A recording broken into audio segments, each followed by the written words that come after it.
July 14, 2025, Nigeria woke up to the news of two iconic losses. A former military ruler, General Muhammadu Buhari, and a traditional titan, Oba Sikiru Kayode Adetono, the Awujale of Ijebu-land. Different in roles, yet united in spirit, values, and legacy.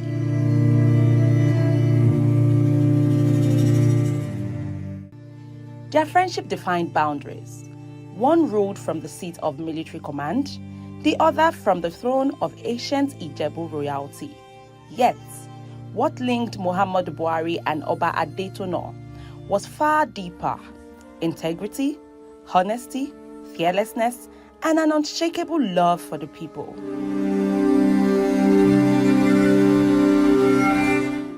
In 1983, following Nigeria's military coup, Buhari became head of state at a time when monarchs feared political retaliation.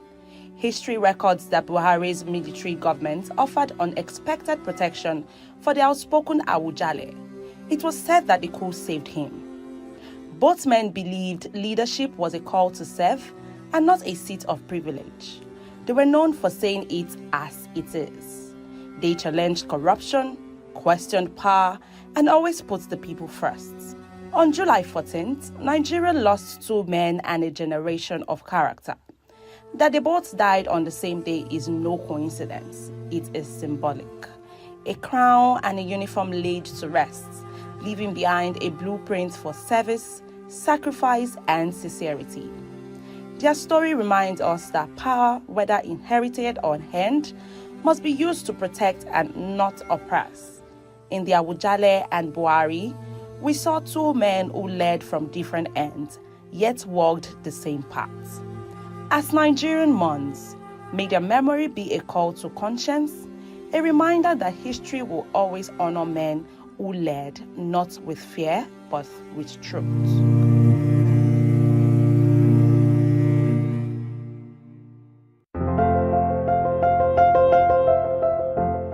Former Vice President Atiku Abubakar has made 6 bids for Nigeria's presidency, but only made it to the ballot as a presidential candidate on 3 occasions: 2007, 2019, and 2023. His aspiration for the #1 citizen in Nigeria has made him cross from one party to another many times without achieving his dreams.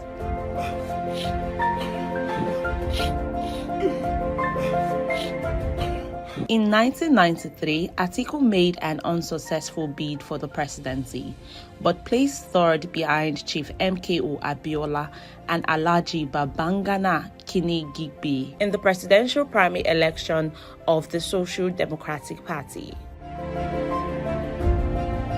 In 1998, he was appointed as running mate to the presidential candidate of the People's Democratic Party, Chief Olusegun Obasanjo, and both won the election held in February 1999.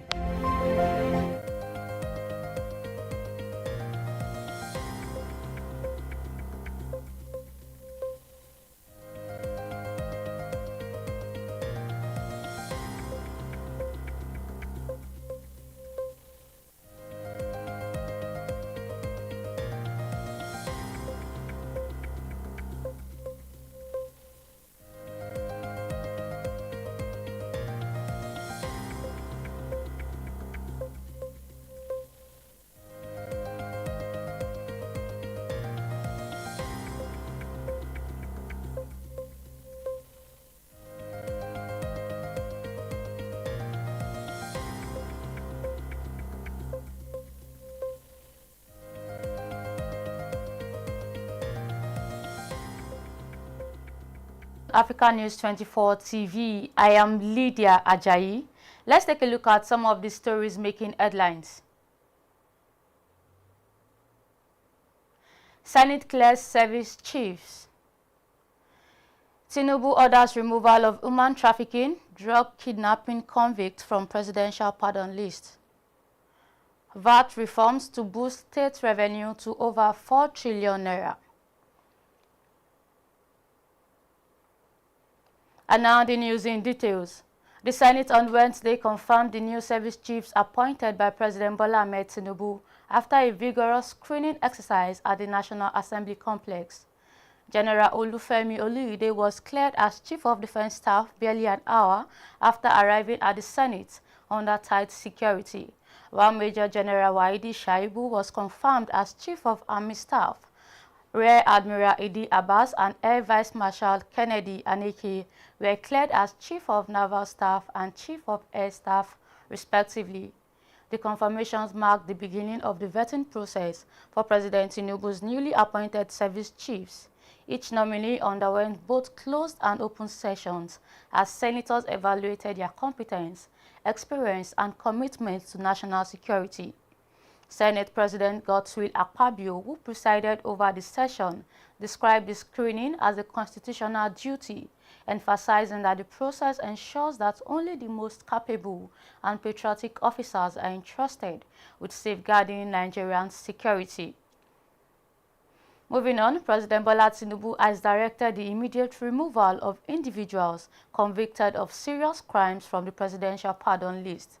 The directive targets persons found guilty of offenses including kidnapping, drug-related crimes, human trafficking, fraud, and unlawful possession of firearms or arms dealing. The Special Advisor to the President on Information and Strategy, Bayo Ononuga, announced the directive in a statement on Wednesday, noting that it underscores the administration's commitment to upholding the rule of law. Recall that earlier this year, President Tinubu granted pardons to several inmates as part of efforts to decongest prisons and reintegrate reformed convicts into society. However, the recent review has led to the removal of those involved in serious criminal activities, emphasizing that presidential clemency will not extend to offenders of great offenses. The decision comes amid public concern over the inclusion of high-profile convicts in the pardon list, prompting the government to tighten the criteria for granting clemency. In another development, the First Lady of Nigeria, Senator REMI Tinubu, has commissioned 10 digital learning centers across the country to strengthen youth empowerment through technology and education. The centers, launched under the Renewed Hope initiative, aim to provide quality digital training and improve access to learning tools for young Nigerians. The facilities, inaugurated virtually from the State House in Abuja, are located in Lagos, Kano, Edo, and 7 other states. The project, executed in partnership with the National Information Technology Development Agency, is designed to boost technological literacy and enhance employability, particularly in underserved communities.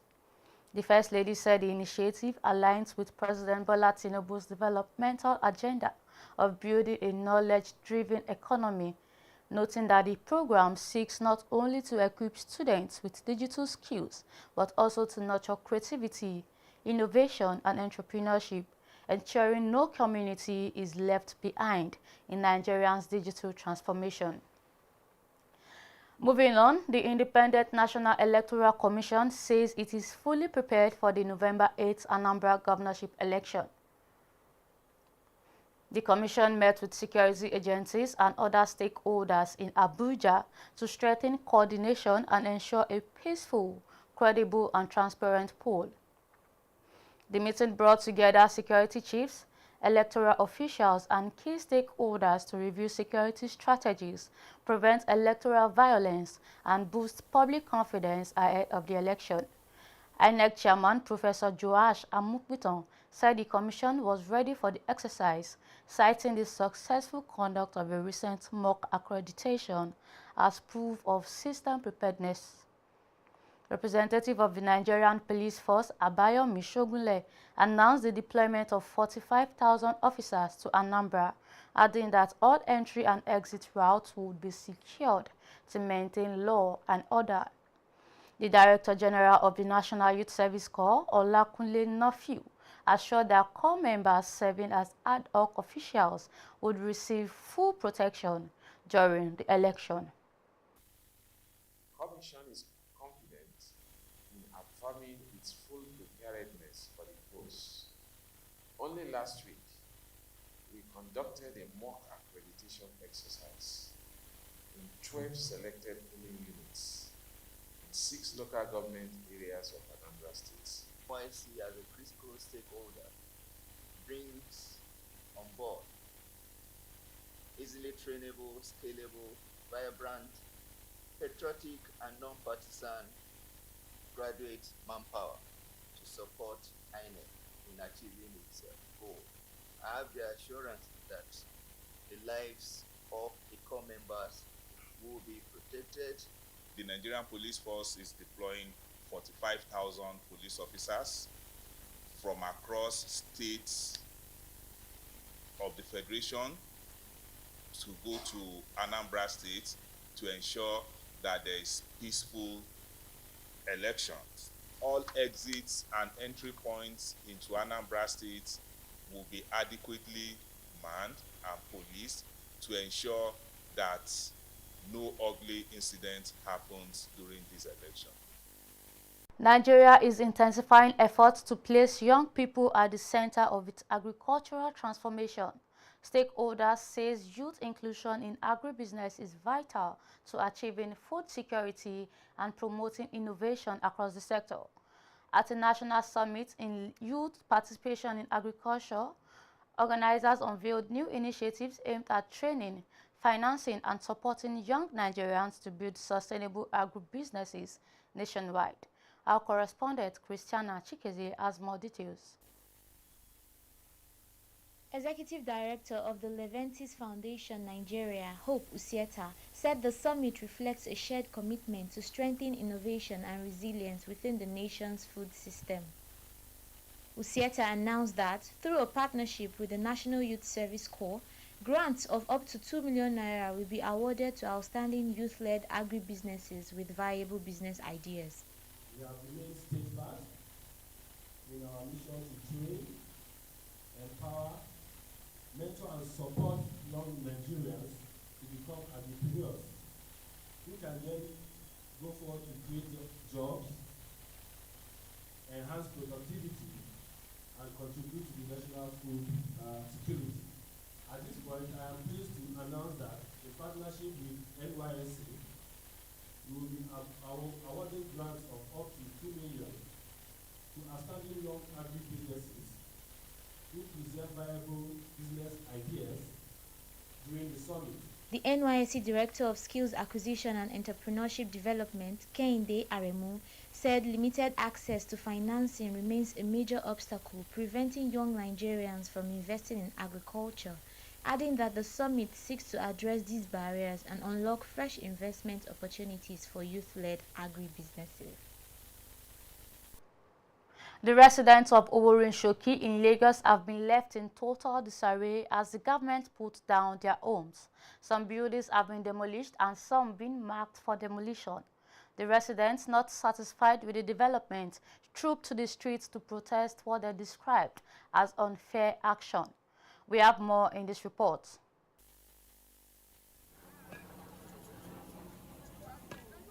It's a heartbreaking night for residents of OWORONSHOKI last Saturday. A night that was supposed to be peaceful, but turned into one of pain, tears, and loss. Men of the Lagos State Building Control Agency had visited late in the night to bring some buildings and houses down for violation of building approvals and building on road setbacks and drainages. The demolition exercise has begun, and for many families, their lifelong homes, the very walls that held their laughter, their memories, their stories, are now nothing but rubble. Dozens of houses have been pulled down. Many more have been marked for demolition. Where will they sleep, at least tonight?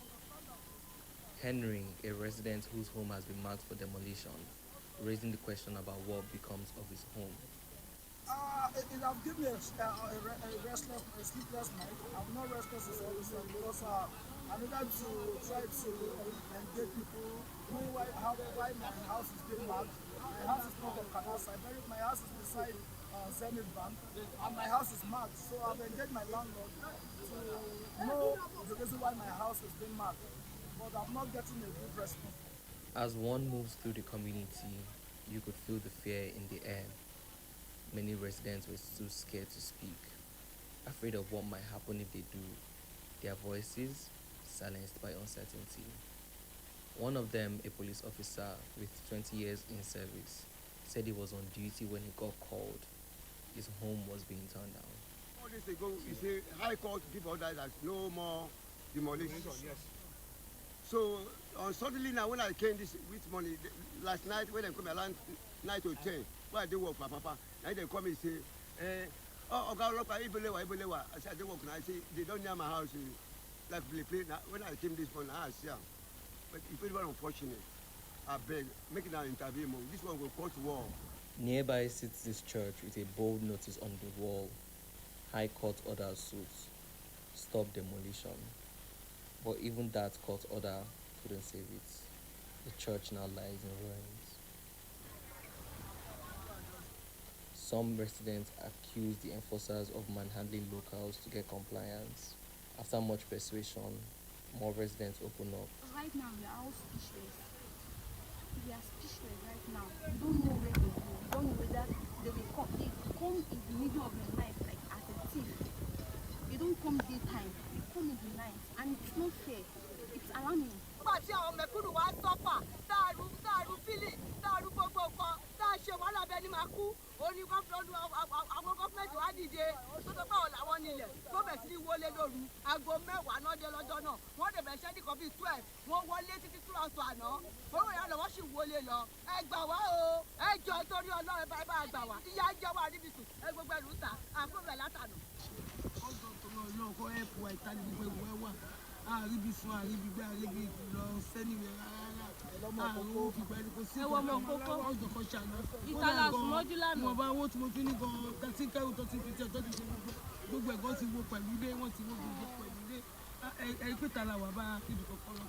Sharing their pain and heartbreak. Now the question that lingers: what remains for the people of OWORONSHOKI? Where do they go from here?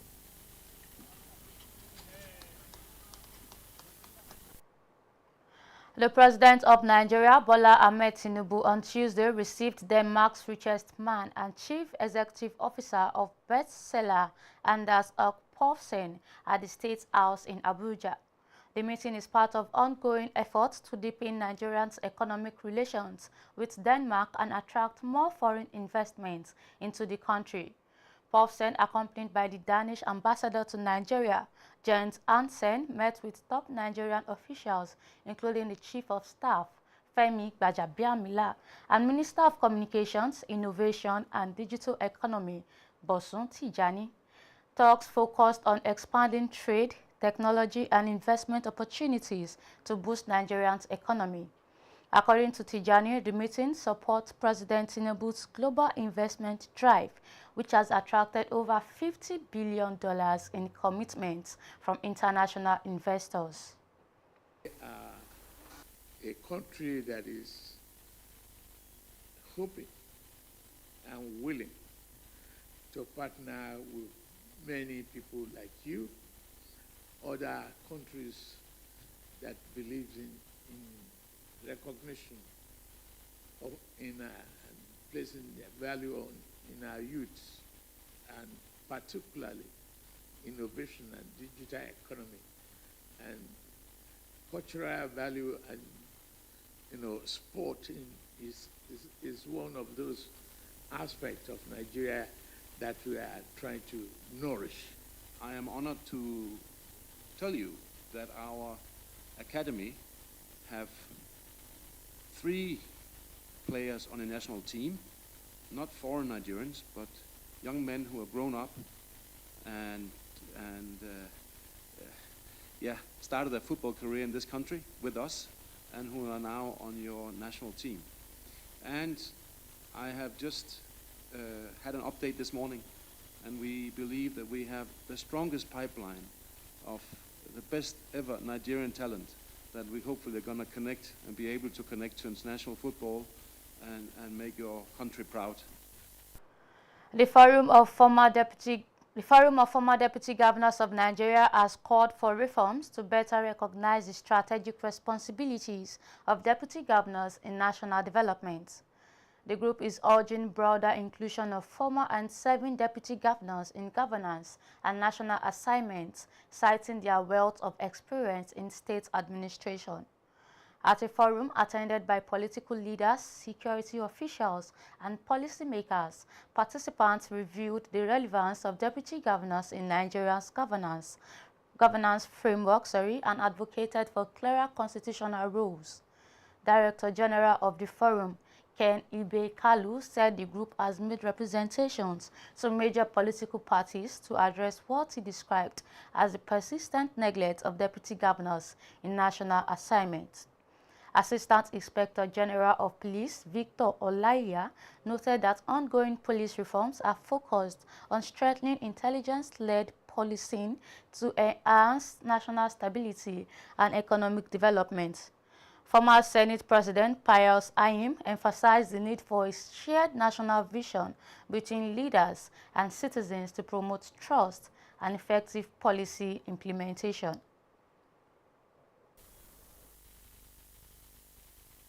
Recent months have witnessed attempts by certain mischief makers to cast shadows on the credibility of our promotion process, particularly the accelerated promotion exercise conducted a few months ago.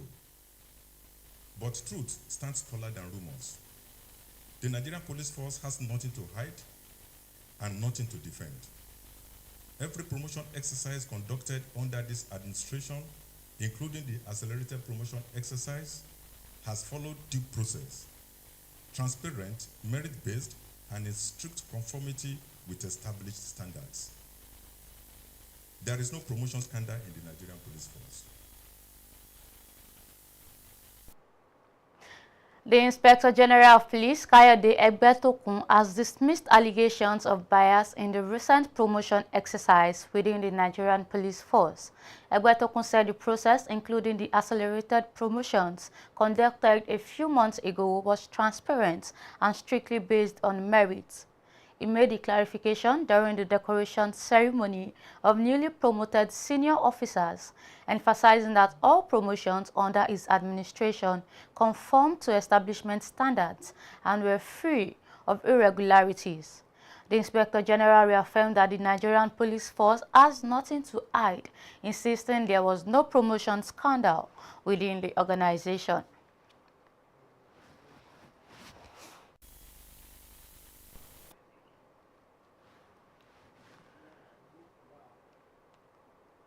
The House of Representatives has announced new measures to strengthen security within the National Assembly complex. This follows reports of theft, vandalism, and unauthorized access to restricted areas. Lawmakers are considering a bill seeking to establish a legislative security directorate to manage and coordinate security operations within the National Assembly. Representing the Speaker, Bello Kumar said the proposed law would enhance safety within the complex and create a more secure environment for legislative activities. Chairman of the House Committee on the National Assembly's Internal Security, Gabal Muhammad, explained that the complex has faced several security challenges in recent times.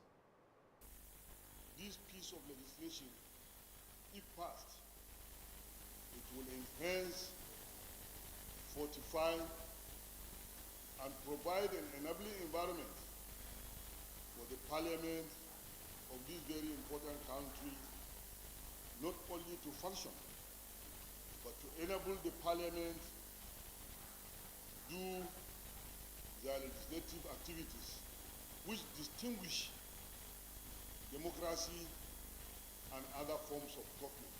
The National Assembly of Nigeria is going through a lot of security challenges. For second reading, a bill to strengthen the recovery and management of proceeds of crime in Nigeria, sponsored by Yusuf Adams Gagdi from Plateau State. The bill seeks to amend the Proceeds of Crime Recovery and Management Act 2022 to close legal gaps affecting asset recovery and whistleblower protection. The amendment also proposes a national confiscated wallet for virtual assets to be managed by the Central Bank of Nigeria. Lawmakers says the reform will enhance transparency and boost public confidence in the justice system. Let's go on a quick break, and when we return, we'll bring you more stories from the business sector.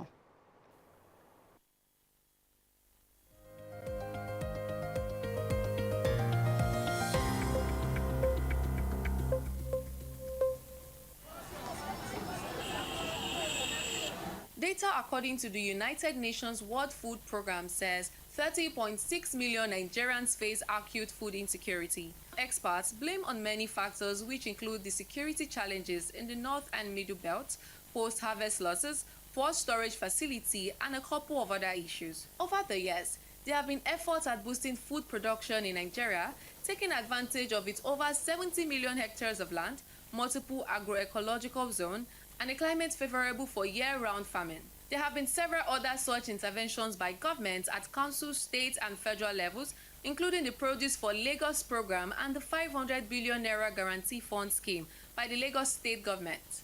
In September, the Minister of Agriculture and Food Security, Abubakar Yari, said the prices of food items have crashed across the country, but some Nigerians differ, saying they are yet to feel the ease.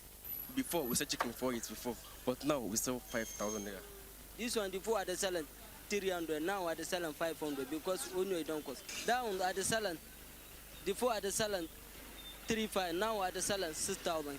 Everything don't cost. About 2 months ago, we are buying the food like rice or bag of rice is 70-something thousand naira, like 75, 78, 73. But now 60, 62, 50, 55 said. So if I look, it's gone down now. Not to say like if you have increasing the price now. 2025 marks the 80th anniversary of the annual World Food Day, which is celebrated on October the 16th every year. This year with the theme, Hand in Hand for Better Food and a Better Future. The United Nations target building a peaceful, sustainable, and food-secure future where everyone has access to a healthy diet. To achieve this, experts suggest the way forward must be comprehensive, from tackling insecurity to investing in climate resilience farming to improving storage, irrigation, and transportation systems. That's in addition to strengthening farmers' cooperatives, access to finance and research. With the right investment, policies, and protection for its farmers, Nigeria may be on its way from food insecurity to food sovereignty. Because in a nation so richly blessed, no one should go hungry.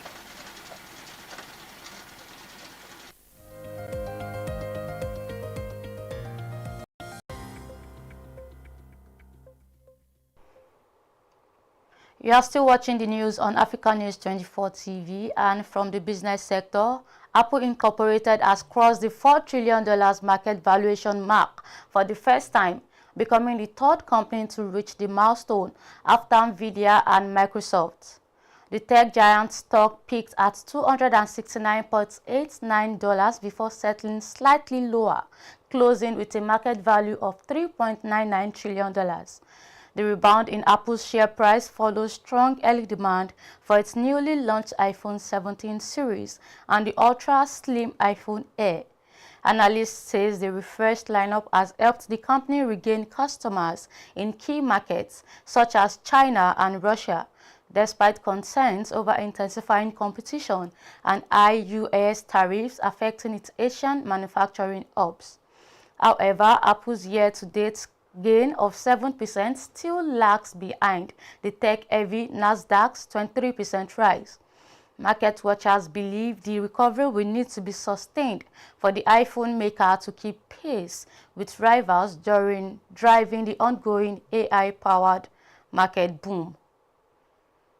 Moving on, the Presidential Fiscal Policy and Tax Reforms Committee has projected Nigerian state earnings more than 4 trillion naira annually from 2026 under the new VAT reforms. The reforms will increase state VAT share to 55% and transfer electronic money levy proceeds fully to states, while exempting state bound from tax.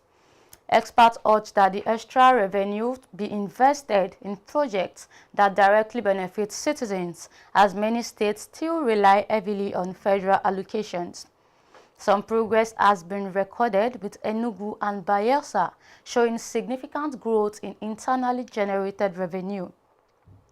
However, implementation in critical sectors like education and health remains slow despite increased funding. Moving on, Nigerian steel industry is set for a major boost as the federal government signed a $400 million cooperation agreement with Stellar Steel Company Limited to establish a new plant in Ewekuru, Ogun State. The deal, inked earlier today in Abuja, is backed by Chinese parent firms Galaxy Group and Recent Group. The plant is expected to start operations by mid-2026. The project aligns with the government's goal of producing 10 million tons of crude steel annually by 2030, reducing steel imports, saving over $1 billion in foreign exchange, and creating more than 2,000 direct and 20,000 indirect jobs. The partnership will also promote green, energy-efficient steel production and strengthen Nigeria's position as a regional steel hub.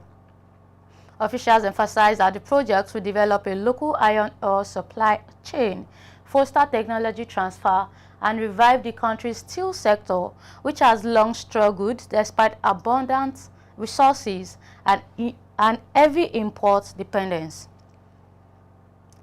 From the foreign scene, Cameroon's opposition leader Issa Chiroma Bakary has rejected the re-election of President Paul Biya and vowed to resist the outcome. The Constitutional Council on Tuesday declared Biya, 92, the winner of presidential election, extending his more than 40 years in power. Chiroma, however, described the result as a fictitious victory, claiming his party had actually won by a wide margin, and the council's decision did not reflect the will of the Cameroonian people. It was reported that protests erupted in several towns following the announcement, leaving at least 10 people dead and more than 200 arrested. The government, meanwhile, accused the opposition of inciting violence and spreading false information to disrupt public order. Israel has launched airstrikes on Gaza, accusing Hamas of violating the fragile ceasefire agreement. Prime Minister Benjamin Netanyahu said the strikes were a response to gunfire from Hamas and the return of remains not covered under the truce. Hamas denied the claims, accusing Israel of breaking the ceasefire first through continued military operations. Health officials in Gaza reported several civilian casualties, while aid groups warned that renewed fighting could worsen the humanitarian crisis. International observers, including the United States and Turkey, have called for restraint and urged both sides to uphold the ceasefire. And now in sports, the Super Falcons of Nigeria have qualified for the 2026 Women's African Cup of Nations in Morocco after drawing 1-1 with Benin Republic in Abeokuta. Nigeria advanced 3-1 on aggregate, having won the first leg 2-0 in Lomé. Ashley Plumtree scored in the 11th minute, while Yasminat Jibril equalized for Benin in the 61st minute. Head coach Justin Madugu said the team's performance fell below expectations, but expressed satisfaction with the qualification as preparations now shift to the tournament.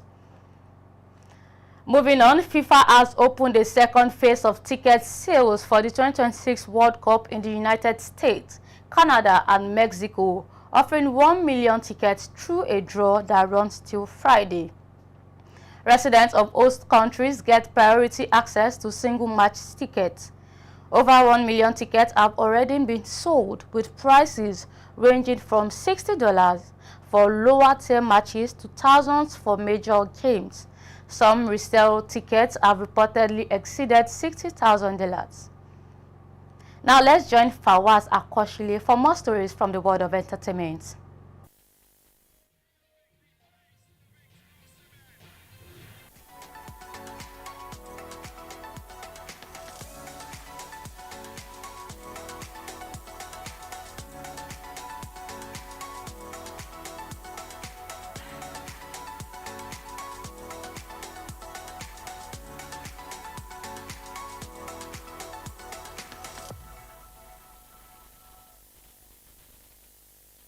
Africa, IShowSpeed has set you on its map for Dirty December. Popular American streamer IShowSpeed has announced plans to celebrate Dirty December in Africa. In a recent live stream, Speed revealed he'll be spending both Christmas and New Year in the continent, telling fans to get ready because it is gonna be crazy. Earlier in March, fellow streamer Kai Cenat visited Nigeria, where he met stars like Davido and other public figures. Although Speed has not revealed his exact destination, excitement is already brewing among fans, especially in Nigeria, where many hope he will make a stop. This year's Dirty December seems it is gonna be even louder than previous Dirty Decembers. We're gonna be spending New Year's in Africa. So the tour will kind of be like a 2025 going to 2026. Afrobeat sensation Marvel tops Apple Music charts with viral hits. Rising Afrobeat star Oseremen Marvin, better known as Marvel, is dominating the Apple Music charts. The 21-year-old currently holds the top 3 spots with Money Constant featuring DJ Mafariza, DJ Tunes and Wizkid, Body Dance by Skay featuring Max, and Shaka Bully's remix with Davido. Marvel's playful and controversial lyrics, especially the line "Your body na meat pie," have stirred conversation online, but fans can't seem to get enough of his vibrant Afrobeat sound. Congratulations to Marvel, the young star is clearly on a winning streak. That is all for today on Entertainment News. Back to you.